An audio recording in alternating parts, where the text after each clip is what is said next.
Most gardeners don't realize how much fertilizer quietly costs them over time.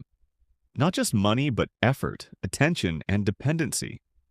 Every spring, they buy bags or bottles, follow a feeding schedule, watch plants grow, and assume that's just how gardening works.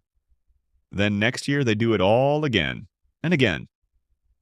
The cycle never really ends because the system itself requires constant replacement. Annual crops extract nutrients from the soil, you harvest those crops, the nutrients leave your garden, and fertilizer is used to patch the gap. It works in the short term, but it locks you into a loop. What most gardeners never learn is that fertilizer isn't a requirement for growing food. It's a workaround for gardens that aren't designed to feed themselves. There's another approach, one that replaces fertilizer permanently, not by adding more inputs, but by changing how the garden functions underneath.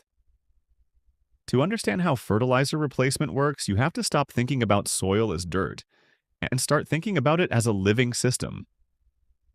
Soil fertility isn't about dumping nutrients onto plants. It's about creating conditions where nutrients are constantly generated, stored, and recycled. Fertilizer delivers nutrients in fast, soluble forms. Plants absorb them quickly, growth spikes, and then the nutrients are gone. Soil biology isn't fed, organic matter isn't built, and structure doesn't improve. Over time, soil becomes more dependent on external inputs instead of less. The dependency deepens with every application because nothing in the system learns to function independently. Plant once systems work in the opposite direction. They rebuild the soil's natural fertility mechanisms, so nutrients are produced internally season after season, without repeated purchases or schedules. One of the most powerful fertility systems is perennial planting. Perennials don't restart from zero every year. Their roots grow deeper and wider with time, accessing nutrients annual crops never reach. In colder USDA zones like zones 4 through 6, these deep roots survive winter and resume work early in spring. In warmer zones like 7 through 9, they remain active for much longer stretches of the year. Either way, the effect is the same. Deep roots mine minerals from subsoil layers and bring them upward.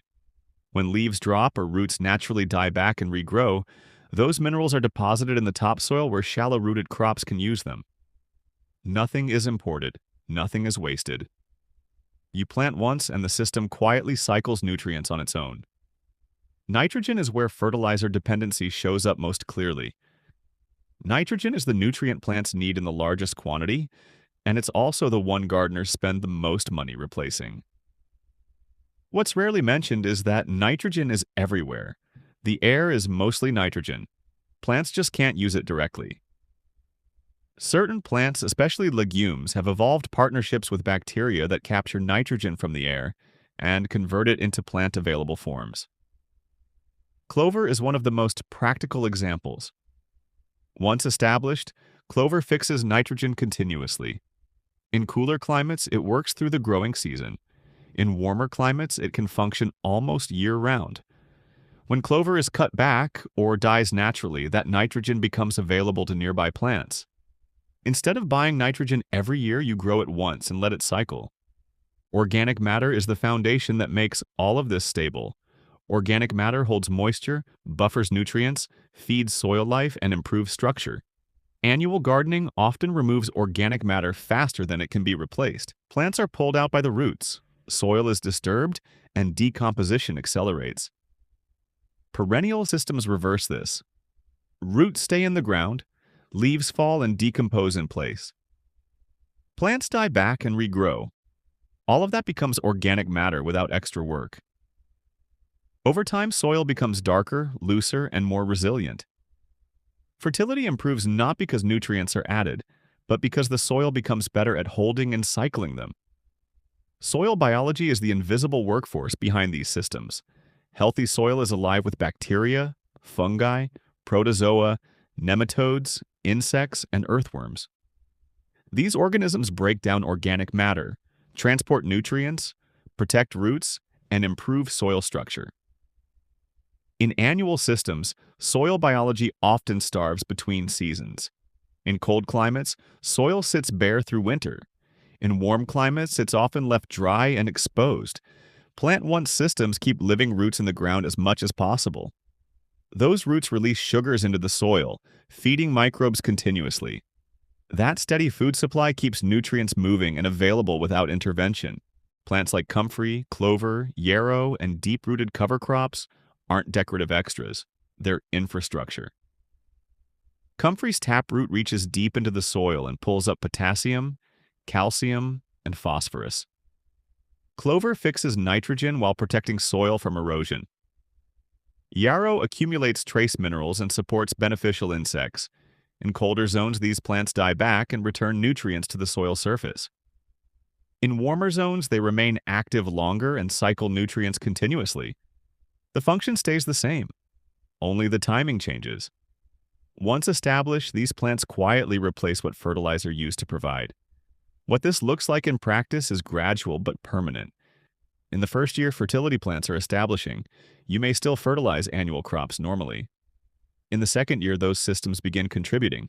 Soil structure improves. Moisture retention increases. You reduce fertilizer use. By the third year, the system is doing most of the work. Fertilizer becomes unnecessary. Growth stabilizes. The garden stops feeling fragile and starts feeling predictable. This timeline holds true whether you're working with a small bed or multiple garden areas. The system scales to whatever space you're managing. One of the most overlooked benefits of plant once systems is resilience. Fertilizer-fed gardens perform well when conditions are perfect, but struggle when weather becomes unpredictable. Heavy rain washes nutrients away. Heat dries soil quickly. Miss one feeding and growth stalls. Fertility systems behave differently. Nutrients are held in organic matter instead of dissolving in water. Deep roots access moisture longer during dry periods. Soil structure improves infiltration instead of runoff. Whether you garden in cold climates with short seasons or warmer regions with long, dry summers, the same systems that replace fertilizer also stabilize growth and reduce stress. This stability is what most gardeners don't realize they're missing. When soil feeds itself, plants grow steadily instead of cycling between deficiency and excess. Leaves are thicker, roots are stronger. Pest pressure often decreases because plants aren't constantly stressed. None of this requires more work once the system is established. It's the quiet advantage of designing a garden that supports itself instead of one that needs constant correction. The difference becomes obvious over time, not in dramatic single-season results, but in consistent performance year after year without the need for troubleshooting or adjustment. The practical reality is that most gardeners already know their soil needs improvement. They see it in how quickly beds dry out, how often plants show deficiency symptoms, or how much fertilizer they need just to maintain average growth. These aren't random problems. They're signals that the soil isn't functioning as a system. Building fertility infrastructure doesn't solve these issues overnight, but it does solve them permanently. After 3 seasons, the problems that used to require constant management simply stop appearing. This isn't about ideology or perfection. It's about design. If your garden requires constant feeding, it's telling you something about how it's built. When you design for nutrient cycling instead of nutrient replacement, everything gets easier over time. You plant once. You let systems establish. And instead of feeding plants forever, you let the garden feed itself.